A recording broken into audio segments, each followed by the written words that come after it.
Assalamualaikum dan selamat bertemu kembali. Alright, scalping. Scalping ni kalau korang main kalah 50, menang 50, korang penat. Kalah 50, menang 50. Kalah 50, menang 50. Kalah 50, menang 50. Lama-lama korang penat. Lebih lagi kalau korang kalah 100, menang 30. Wah, lepas tu korang lari. Ya, itu lagi penat. Alright.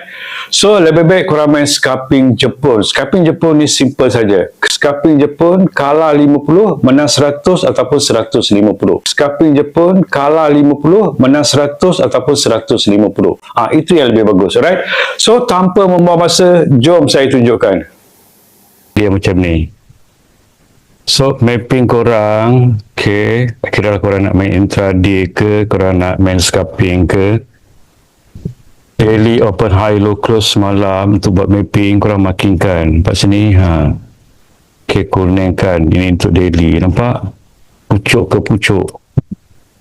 Pucuk ke sini, baru pucuk ke pucuk. Assalamualaikum dan selamat bertemu kembali. Alright, scalping. Scalping ni kalau korang main kalah 50, menang 50, korang penat. Kalah 50, menang 50. Kalah 50, menang 50. Kalah 50, menang 50. Lama-lama korang penat. Lebih lagi kalau korang kalah 100, menang 30.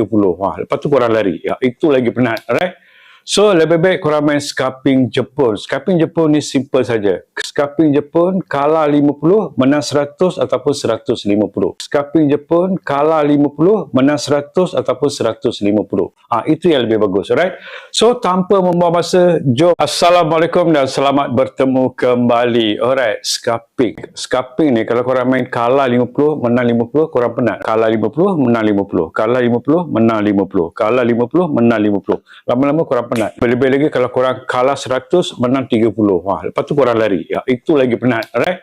So, lebih baik korang main scalping Jepun. Scalping Jepun ni simple saja. Scalping Jepun kalah 50, menang 100 ataupun 150. Scalping Jepun kalah 50, menang 100 ataupun 100. Assalamualaikum dan selamat bertemu kembali. Alright, scalping. Scalping ni kalau korang main kalah 50, menang 50, korang penat. Kalah 50, menang 50. Kalah 50, menang 50. Kalah 50, menang 50. Lama-lama korang penat. Lebih lagi kalau korang kalah 100, menang 30.